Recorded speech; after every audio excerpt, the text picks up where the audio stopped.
salam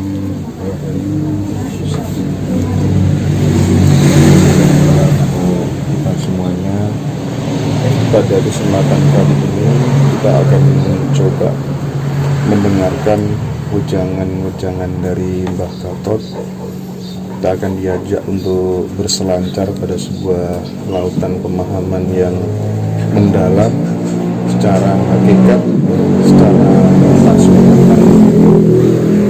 Poin pertama yang ingin coba saya minta tolong ke Mbah Gatot, mohon di breakdown terkait dengan kisah Syekh Siti Jenar dan ajaran mengenai Kaulolan Gusti yang sangat familiar di tengah-tengah masyarakat. Kira-kira secara substantif nilai-nilai kehidupan apa yang bisa kita ambil dari kisah itu? Matur suwun, monggo Mbah Gatot. Bicara tentang Syekh Siti Jenar yang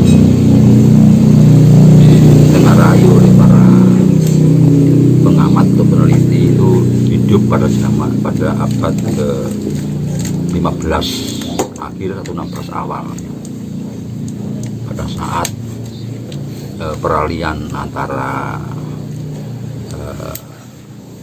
Mojopahit, kerajaan Mojopahit ke Kesultanan Demak yang diteruskan oleh Pajang dan Mataram. Jadi kejadiannya itu pada menjelang runtuhnya Mojopahit atau pada saat runtuhnya Mojopahit.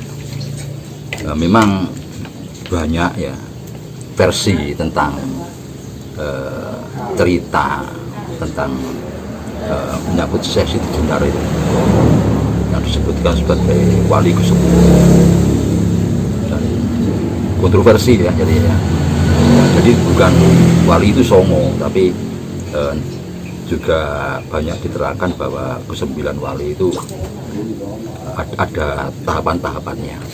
Tapi Syekh Siti Jenar ada yang mengatakan tidak masuk di situ, tapi juga disebut sebagai wali. Kontroversi tentang cerita Syekh Siti Jenar ini menarik. Justru yang menarik itu justru kontroversinya itu. Jadi banyak versi, samping antara versi-versi itu kadang-kadang bertuburkan tentang tahun, tentang apa yang dilakukan, tentang kematiannya. Nah, di sini yang menjadi pertanyaan, apakah Syekh Siti Jenar itu sosok sejarah atau figur sejarah, ataukah legenda atau mitos? Itu yang kadang-kadang menjadi pemikiran. Karena apa? Karena semua tentang Syekh Siti Jenar itu menyangkut dari mana dia berasal, di mana beliau dilahirkan, lantas di mana aktivitasnya, sampai kematiannya. Dari cerita-cerita umum, kalau itu memang fakta sejarah atau tokoh sejarah, historiografi itu minimal itu kematian. Itu pasti tidak akan banyak versi, tentang ajaran. Itu memang bukan ranah sejarah ya, itu ranah spiritual. Tapi tentang di mana beliau dilahirkan, bagaimana aktivitas, di mana aktivitasnya, sampai tentang kematiannya, sampai tentang kaitan antara Syekh Siti Jenar dengan wali songo, para wali songo itu.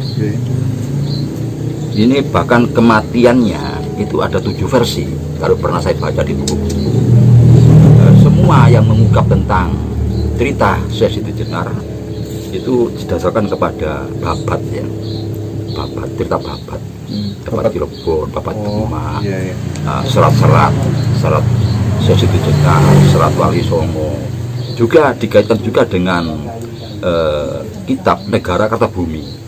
Negara Kertabumi ini sejarah, cerita sejarah, historiografi. Sedang yang lain itu babat. Nah, tentang contoh tentang kematiannya. Siapa yang memvonis Siti Jenar sehingga dengan vonis hukum mati? Itu juga setiap versi tidak sama. Ada yang mengatakan itu Sunan Bonang, ada yang mengatakan Sunan Giri, ada yang mengatakan Sunan Kalijogo, bahkan juga yang eksekutornya juga begitu. Ada yang mengatakan bahwa yang mengeksekusi Siti Jenar hukuman mati itu Sunan Kalijogo, ada yang mengatakan Sunan Gunung Jati, ada yang mengatakan Sunan Kudus. Nah, ini dengan beberapa versi ini kita menjadi tertarik. Contoh lagi ya, saya masih muda, cerita tentang Siti Jenar ini tidak banyak versi, itu, dan tidak ada yang membukukan kecuali dari serat-serat tadi.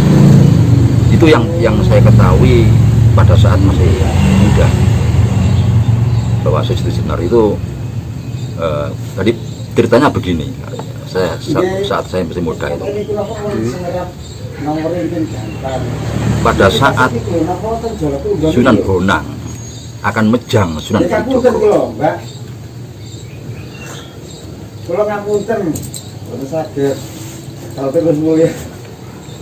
pada saat Sunan Bonang itu mejang Sunan Kalijogo, itu tidak boleh ada orang dengar, tidak boleh satupun orang mendengarkan wejangan itu, karena wejangan itu sangat rahasia. Itu yang saya dengarkan sejak saat saya masih kecil. Jadi harus di tempat yang tidak mungkin ada orang, bahkan binatang pun tidak boleh. Maka Sunan Bonang dan Sunan Kalijogo memilih tempat di laut dengan kapal perahu ya.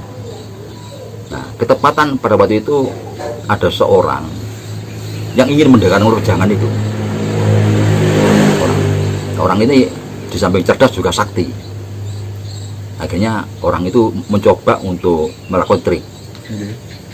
Diam-diam perahu yang akan dipakai oleh Sunan Bonang dan Sunan Kalijogo ini dibuat bocor, dan dia menjelma menjadi cacing. Itu kisahnya ya? Iya. Akhirnya lumpur yang di mana cacing itu berada dipakai untuk nempel. Nah, setelah Sunan Bonang dan Sunan Kalijogo ke tengah lautan, dan Sunan Bonang mejang Sunan Kalijogo, cacing itu dengar. Nah, akibat wejangan itu cacing berubah menjadi manusia, kembali. Ada juga yang mengatakan atas sabdo Sunan Bonang, cacing itu kembali jadi manusia. Ada juga yang mengatakan bahwa itu cacing beneran, tapi karena mendengarkan wejangan Sunan Bonang dan disabdo Sunan Bonang sehingga menjadi manusia. Nah, ada lagi versi yang mengatakan bahwa sebetulnya itu bukan cacing, itu manusia biasa. Siapa tukang perahu itu? Nah, tukang perahu itu dianggap orang yang bodoh, tidak mungkin dia paham. Tapi tidak tahunya tukang perahu ini orang cerdas, orang mempunyai daya lindungi, sehingga mendengar ajaran Sunan Bonang kepada Sunan Kalijogo ini. Maka setelah dipelajari, jadi dia seorang wali. Itu waktu saya masih muda itu ceritanya. Iya betul. Lantas difilmkan juga begitu. Lantas muncul film. Nah, film itu, waktu itu rame. Itu masih ramai-ramainya biskup ya. Ada film Wali Songo, ada film Siti Jenar Sunan Kalijogo. Nah, di sini rupanya si penasehat bidang agama ini bukan orang sembarangan. Ini masih keluarganya Gus Dur. Jadi ini cukup hati-hati dari si pembuat film. Nah, ini kalau saya sangat seneng ya melihat lebih dari satu kali film itu. Nah, di sini cerita itu satu ya mengesankan bahwa ajaran Siti Jenar itu benar, tapi diterima oleh awam sangat berbahaya. Kenapa? karena yang direkrut sebagai figur Syekh Siti Jenar ini bukan orang sembarangan. Retno Timbul, Retno Timbul orang buaga, ganteng dan simpatik. Demikian juga Sunan Kalijogo itu jadi miswar. Nah, kedua figur ini itu menarik memang dibandingkan dengan figur yang lain dari Sunan Bonang. Bahkan ada orang Nasrani yang masuk gitu, yang menjadi salah satu wali di situ. Nggak salah Sunan Gunung Jati, nggak salah, atau Sunan siapa itu ada dari, tapi tidak ada masalah. Nah, dari cerita ini kalau kita amati tentang penampilannya, ya, tentang pemikirannya, tentang cara merekrut murid, cara menjam murid, sampai tentang kematiannya. Dan saat Syekh Siti Jenar mendengarkan putusan vonis mati dari para wali, apa tanggapan dan sikap Syekh Siti Jenar sampai menghadapi hukuman mati. Nah, ini dalam film itu dibuat penonton ini tertarik, jadi mengundang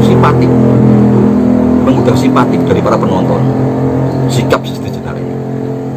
Apalagi yang main Retno Timbul, dia juga jadi miswar. Nah, penonton ini tanda tanya. Di satu sisi, di situ diterangkan bahwa Siti Jenar ini mengajarkan ajaran sesat.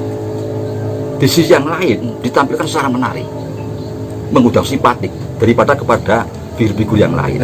Ini sudah tanda tanya. Nah, demikian juga di dalam dialognya, perdebatan Syekh Siti Jenar dan Sunan Kalijogo, ya, perdebatan Siti Jenar dengan para wali pada saat dia itu divonis hukuman mati. Siti Jenar menjawab, bagi seorang wali mati dan hidup sama saja. Kata-kata ini menarik, sangat menarik. Nah, dari kontroversi ini, kalau dia mati betul, dirasakan betul, nggak ada sosok Siti Jenar itu. Kenapa, Pak? Sosok Siti Jenar itu tidak ada. Jadi ini ajaran para wali mengemas tentang hakikat dari agama itu. Demikian para wali itu sudah mengajarkan tuntas secara syariat. Beliau juga ingin terdorong untuk kepentingan para murid, mungkin para bangsa dan sebagainya, ya, mengajar tentang hakikat. Tapi sangat hati-hati para wali. Ini kesepakatan dan kemungkinan karena sosok Siti Jenar ini menjadi permasalahan setelah Sunan Ngampil tidak ada. Dalam film itu dinyatakan Sunan Ngampil sudah wafat dan perdebatan itu terjadi pada saat haulnya Sunan Ngampil dipimpin oleh Sunan Bonang. Okay. Nah, ini. Jadi rupanya karena Sunan Ngampil itu guru besar, ya, dari para wali. Demikian beliau wafat, beliau mencoba untuk menggabung-gabungkan ajaran dari Sunan Ngampil ini tentang hakikat, tentang tasawuf, tentang filsafat kepada para murid-muridnya ini mungkin berbeda, persepsinya berbeda. Nah, ini rupanya dikemas, didiskusikan bagaimana ajaran tentang hakikat, tentang tasawuf, tentang filsafat ini rupanya. Nah, akhirnya ini terbentuklah ajaran itu. Tapi di sini para wali juga khawatir ajaran ini benar, cuma sangat berbahaya bagi orang awam. Sangat berbahaya kalau tidak ada yang menuntun, mursyid yang mumpuni. Kalau salah langkah, ini jangan berbahaya. Nah, sehingga ajaran menjadi kontroversi. Di satu sisi diajarkan, di sisi yang lain berbahaya. Nah, ini terus diciptakanlah sosok yang namanya Syekh Siti Jenar.